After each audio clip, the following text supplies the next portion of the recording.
Welcome to the Cantankerous Catholic with Joe Sixpack, the every Catholic guy. Listen to Joe tackle the really tough moral issues, current events, and politics from a Catholic perspective. Now here's Joe Sixpack, the every Catholic guy.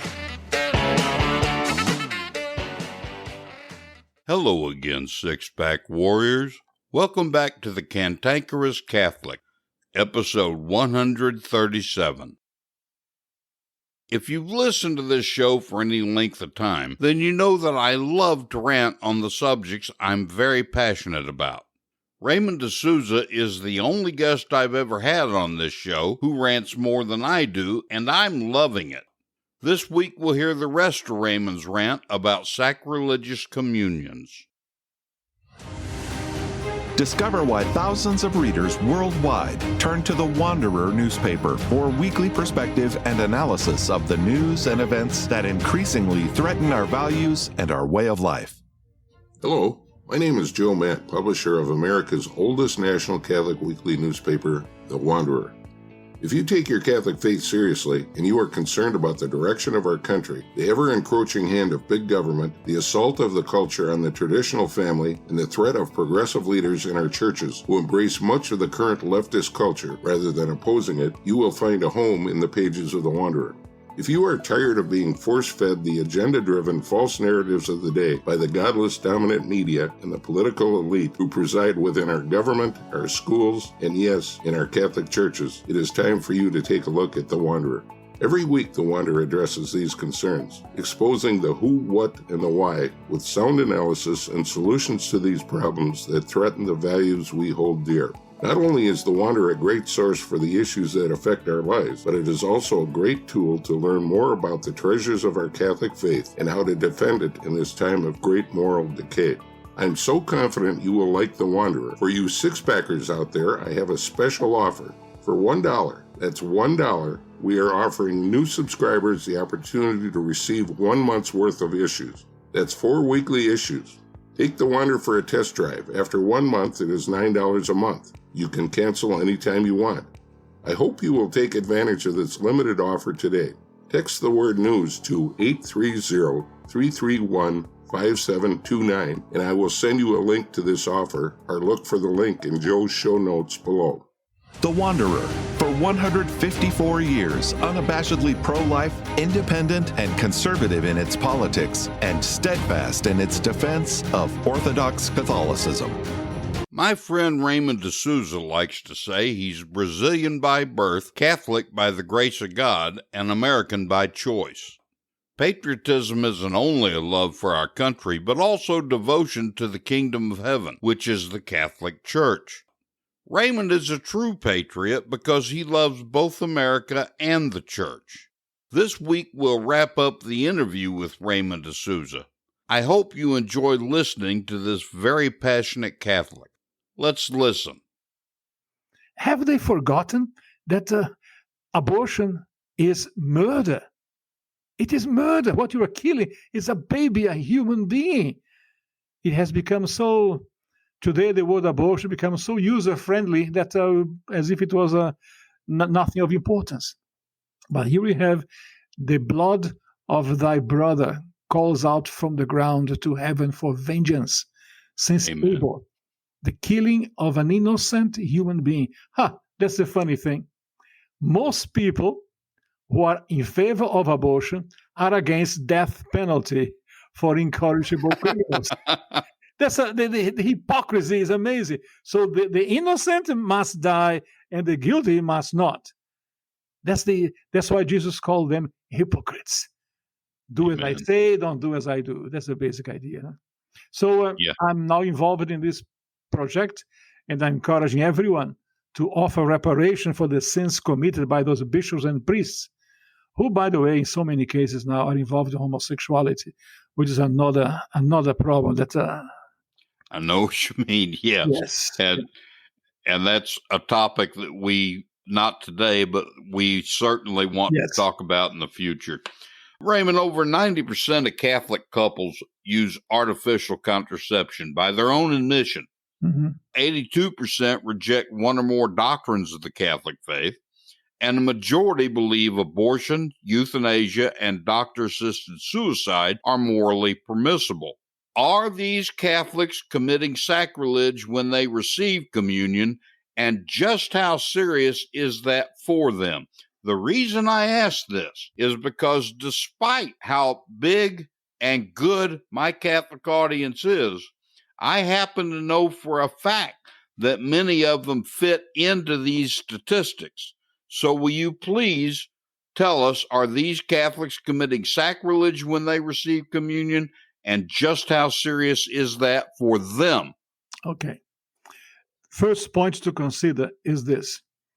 Are they aware that they are committing a sin in practicing contraception, in supporting abortion, euthanasia, or whatever? Because one of the three conditions for a sin to be considered mortal, one is the matter must be grave. In this case, it is grave. Two, the people must know that it is grave. And thirdly, at the moment of acting, they give their full consent.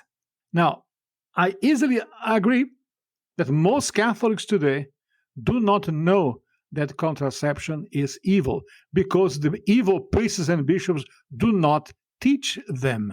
So they may claim, between quotes, ignorance for the time being. Abortion, euthanasia, and the others, no. That is, they should know. And here's a question of ignorance. You can have culpable ignorance and non-culpable ignorance. A person who has no way to find out why certain action is evil has no way to know. He's called non-guilty ignorance. That's all right. But Catholics should know. Bishops and priests they have the duty to know and to teach the people. Therefore, they are guilty of negligence, those clerics who do not teach the people. They are guilty of negligence, and they are responsible for that. For the people, especially, they should know. So why should the Catholic Church say that contraception is wrong? Why? Has anybody read the papal encyclical Humanae Vitae? I have been so many places giving talks, and people say, but it's a matter of, Humanae Vitae says it's a matter for the individual conscience. I said, really? Show me in the text of the encyclical. It does not say that. It does not say at all. Because a conscience, to be well formed, it must be properly informed. And most Catholics do not know the teaching of the Holy Mother Church about the contraception. As a result, with the widespread use of contraception, when people give in to their basic desires instead of their duties, the result is that the Catholic family is being destroyed. The number of divorces, the number of adultery, because since there is no risk of conception, one can have escapades of different ways, and with the parishes not teaching morality, we have a catastrophe in the church. So summing up, one can be ignorant about the teaching of the church regarding contraception. But that ignorance, we must see, is that guilty or not guilty? If it is impossible for them to learn, it is not guilty. They're not responsible for it. But if they should know, if they had the opportunity to know and could not be bothered about knowing, it's like the law. If there are laws in America that you are supposed to know. If you don't know because you couldn't be bothered about it, well, you are responsible for it. Likewise, in the Holy Church, in the Code of Canon Law, the Canon 195, and the Church says explicitly, those who are in a state of mortal sin cannot receive the Eucharist. It is written. It is the law. As a consequence of St. Paul, 1 Corinthians chapter 11, if you receive Holy Communion unworthily, you purge for yourself condemnation. Therefore, both the clergy and the laity have the duty to know these things. If they don't know, well, then they are guilty. Likewise.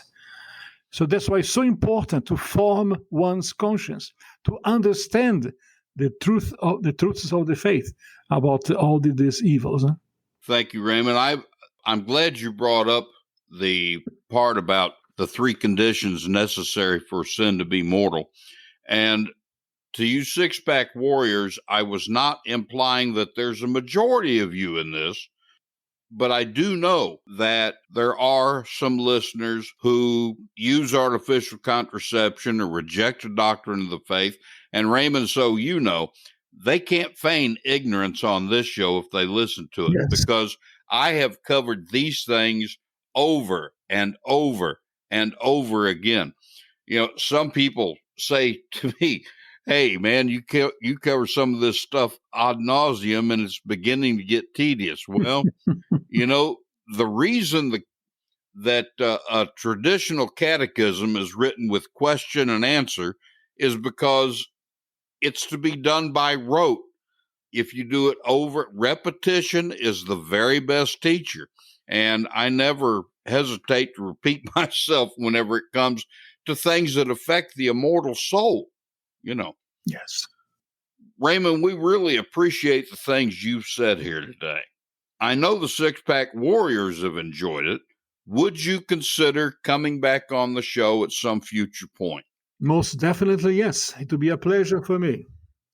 Oh, and When you said that you had lots of audience in India, I went to India some 5 years ago. I spent 12 days there in Kerala, in the south of India. There are lots of Catholics. I went to attend mass in the Malabar Rite, and it was incredibly beautiful. I just fell in love with the Malabar Rite, and the people dressed. Not one single woman was wearing Western clothes. They all wear the sari, the typical Indian, and one was different from the other. The variety, the beauty, and how they love gold. That's amazing.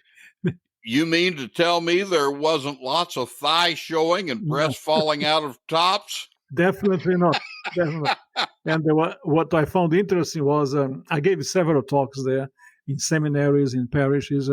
There was one little nun who translated my talk into their language, Malayalam, which is absolutely impossible to any decent people to understand whatever she was saying. But anyway, what I found interesting, we had a kind of a parade in the street, a pro-life activity, about 2,000 people in the street listening to a speaker about abortion. But I noticed one thing. I was the only pale face in the place. That was me. Everybody looking at me. Who is this guy? What's he doing here? It was amazing. And the food in India was absolutely exquisite. I put on some 10 pounds while I spent 12 days there. And I tasted every single one of those delights. It was marvelous. I hope one day I'll be able to go back there to see the beauty of the missionary work in India. Is incredible. To be in Kerala and be at home. I couldn't talk to the people. They are totally different, totally racially, culturally, linguistically, everything. But we were Catholics. That's the beauty of the Holy Catholic Church. We were the same. We are the same. We couldn't talk. We could just smile and nod approvingly our heads. But that was great to be there in India. Perhaps one day, hopefully, I'll go back again. Well, then maybe we'll have you on the show at some point to tell us all about India, all your activities. Yeah. Raymond, thank you for being on today, and we look forward to having you back in the future, okay? It was my pleasure to be here, my friend, and count on me, Joe, for anything that I may be able to contribute to the growth and success of your show. Thank you very much, Raymond. We'll see you again soon. Okay. God bless you. Bye-bye. Bye-bye. The China virus lockdown suspended Mass across the country. When restrictions were lifted, few Catholics returned to Mass. Why? Because no matter how you slice it, American Catholics simply don't know our faith. In two different EWTN surveys of Catholics conducted in November of 2019 and February of 2020, respectively, 86% said that their religion is very important to them.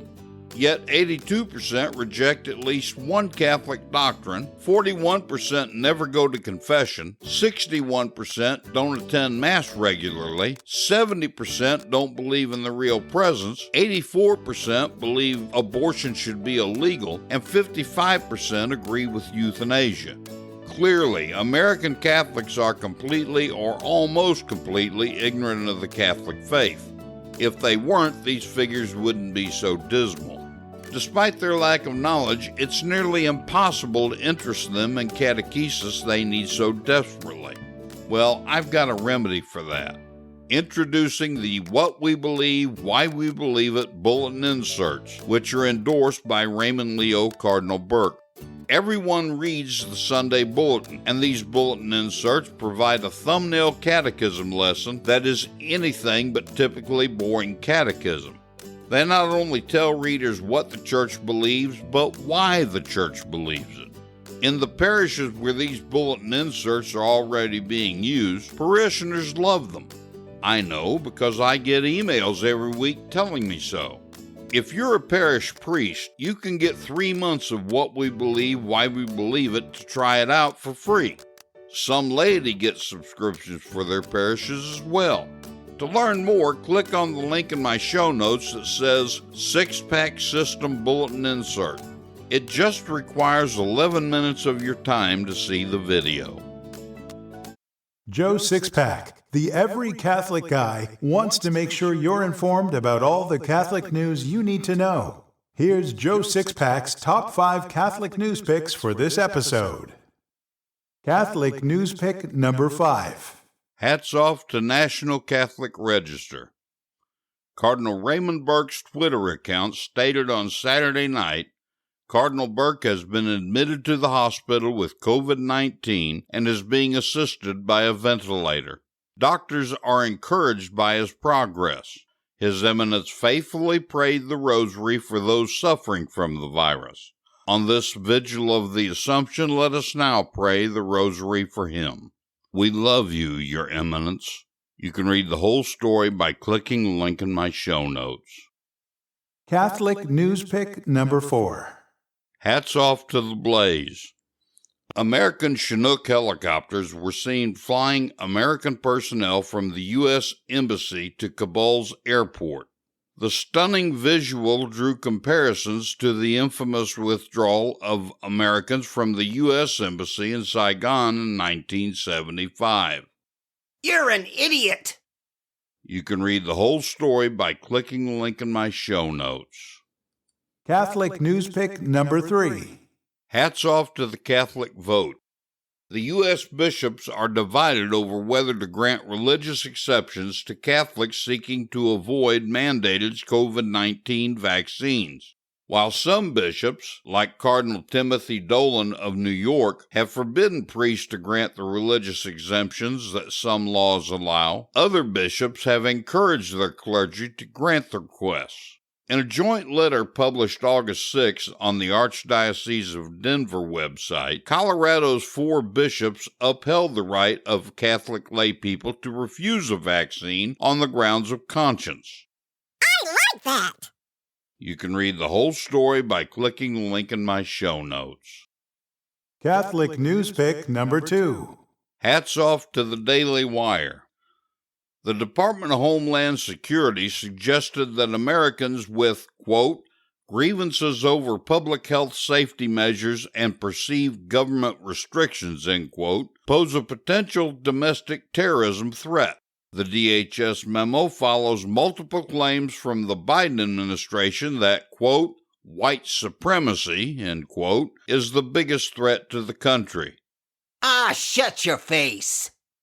You can read the whole story by clicking the link in my show notes. Catholic news pick number 1. Hats off to Breitbart. A new poll from Fox News showed that 59% of registered Democrats have a positive view of socialism, compared to 49% who feel the same way about capitalism. Republicans viewed capitalism favorably, with just 8% favoring socialism. Obvious traitors. That makes me sad. You can read the whole story by clicking the link in my show notes.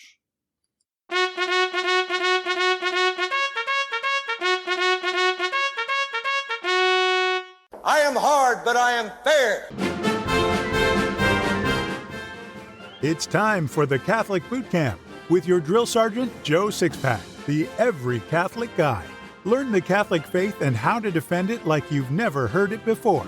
This boot camp is tough, so there's no political correctness, no spirit of Vatican II, and no namby-pamby platitudes. Drill Sergeant Joe Sixpack, the Every Catholic Guy, will prepare you for spiritual war. Now here's Joe Sixpack.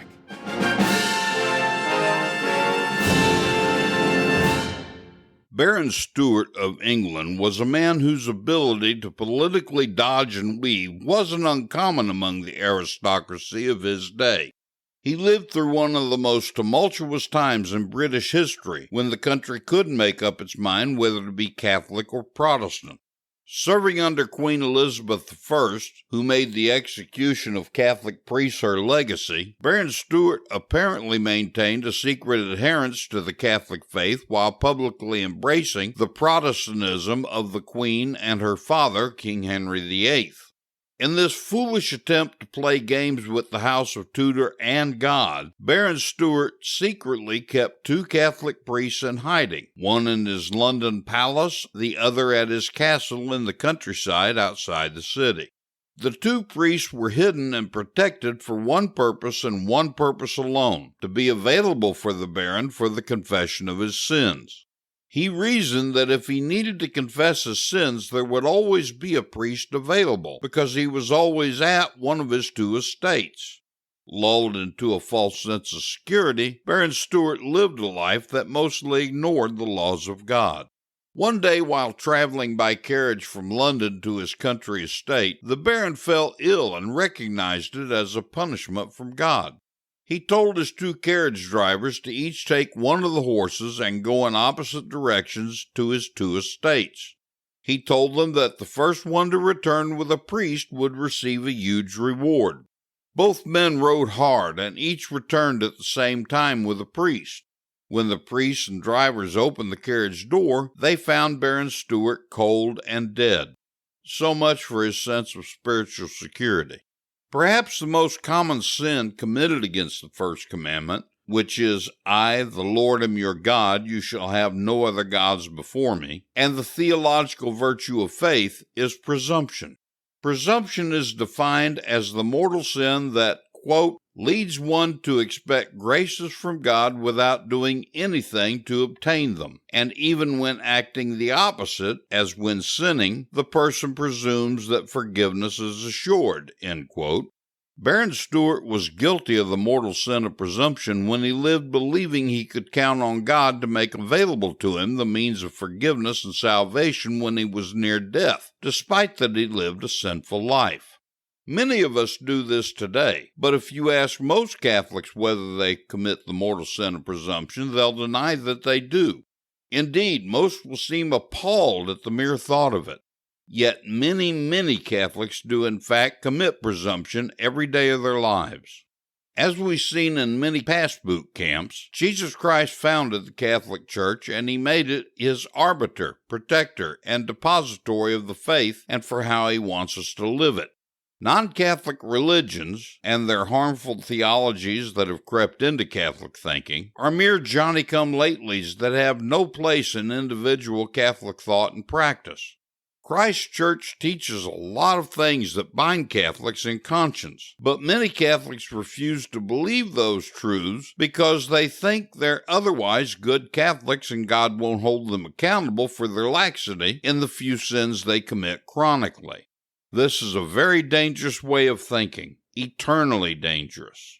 So you can determine whether you regularly commit mortal sin of presumption. Let's list just a few of the many sins commonly committed without repentance and confession. The refusal to believe one or more truths of the Catholic faith, receiving communion in a state of mortal sin, failing to attend Mass on Sundays or holy days of obligation without sufficient reason, practicing artificial contraception, abusing drugs or alcohol, entertaining impure thoughts, having impure desires, willfully listening to impure talk or jokes, masturbation, any form of sexual misconduct outside the sacrament of matrimony, homosexual behavior, immodest dress, dating someone who can't lawfully marry, divorce and remarriage without a decree of nullity, attempting to marry outside the church, taking anything owned by another, failing to do sufficient work you're being paid to do, lying, gossip, detraction, calumny, contumely, talebearing, failing to fast or abstain when required to do so, or failing to contribute to the support of the church according to your means. Presumption is commonly practiced by many Catholics today, mainly because the current culture has convinced us that virtually anything goes without consequences. In other words, if it feels good, do it. The prevailing attitude seems to be that we think of ourselves as being basically good people, and God takes that into consideration. But that isn't how He set it up. He gave us the 10 Commandments, not the 10 suggestions. He left His Holy Catholic Church and the successors of the apostles to interpret those commandments for us, which has been done in perfect continuity for 2,000 years. Indeed, Jesus said to His apostles, "He who hears you hears me, and he who rejects you rejects me, and he who rejects me rejects Him who sent me." Therefore, any rejection of what the Church officially teaches, either by our willful dissent or actions, is a rejection of Jesus and the Father. Living like Baron Stewart is a fool's game. When we think as he did, and unfortunately many Catholics do, God says to us as He did in Luke 12:20, "Fool, this night your soul is required of you." Death comes without warning. None of us is guaranteed another breath.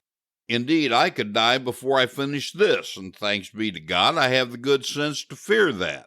That's what happened to Baron Stewart, who didn't have the good sense to fear it, and it could very well happen to us too. But we can escape the Baron's fate. Many people have told me it's not possible to live without sin, that some sins simply can't be avoided. That's a self-perpetuating lie right out of the bowels of hell. People try to justify the things they do, but there's never any justification for sin, especially mortal sin. And mortal sin gets easier and easier to commit each time we commit it, which is why it becomes so easy to justify. It's true that habitual sin is difficult to overcome, but you got into habitual sin through your own free will, and you can break the sin through your own free will, with God's help. The help He gives is a little thing called actual grace, something God gives us all in a superabundance. Let me urge you to consider whether you've been or are guilty of presumption. At times in my life, I've been guilty of presumption, so I know how difficult it is to recognize it and free yourself from it. But you can and must do what's necessary to please God. The consequences are eternally tragic. In order to do this, you must perform the 5 requirements established by Christ through His church. You have to make a good examination of conscience, be truly sorry for your sins, resolve not to sin again, confess your sins to a priest, and accept the penance the priest assigns. This is what we must do because Christ commands it. Hi, this is Christine Niles. I'm a senior producer here at Church Militant. With big tech plowing ahead and censoring conservatives, we encourage you to come to our website, churchmilitant.com. We give you authentic journalism from a Catholic perspective every day. We expose corruption because we're lay Catholics who want to see renewal in the church. So, what are you waiting for? Visit churchmilitant.com today. The Catholic Church is 2,000 years old. A lot of wisdom is gained over 2 millennia. Each week we'll share some of that wisdom with a Catholic quote. So here's this week's Catholic quote. This week's Catholic quote is from Pope St. John Paul II. He said, "Do not be afraid. Open wide the doors to Christ." I believe a really great way to teach the faith is through stories, parables, and anecdotes. So here's today's story. Joe E. Brown was one of America's most popular comedians in the 1930s and 40s. He lost a son during World War II, yet he did his part entertaining the troops. Once he was entertaining a large group of soldiers on an airstrip in New Guinea, and it had been a long show because the men were just starved for some fun. Every time Joe would try to stop, the men would cheer and applaud and get him to continue. He finally had to say, "Listen, you kids, that's all I know." They kept up the racket, then there was a little break in the noise. From the back of the crowd, one young soldier shouted, "Hey, Joe, tell us some dirty stories." You could have heard a pin drop. The boys all looked at Joe. He stood there a moment, then just forgot he was a comedian and told them what he would have told his own sons. "Listen, you kids, I've been on stage since I was 10. I've told all kinds of jokes to all kinds of people, but I'm proud in all that time I've never had to stoop to a dirty story to get a laugh. I know some dirty stories, kids. I've heard plenty of them in my life. But I made a rule a long time ago that I'd never tell a story that I wouldn't want my mother to hear me telling." The applause came. It went on, and the youngster who asked for the dirty story was applauding with the rest of them. Within days, the news got halfway around the world. The letters began coming into Joe from parents, and many of them read, "I'm going to pray for you every night for what you've done for my boy." A dirty story shows your lack of a sense of decency and the state of your soul. It disgusts people who prefer the clean things of life. It dishonors your parents, your friends, your God, and yourself. Be like Joe Brown and say nothing you wouldn't want your mother to hear. God hears you. This has been The Cantankerous Catholic with Joe Sixpack, the Every Catholic Guy. Thanks for subscribing, and be sure to visit cantankerouscatholic.com to get your free copy of Joe's popular book, The Best of What We Believe, Why We Believe It.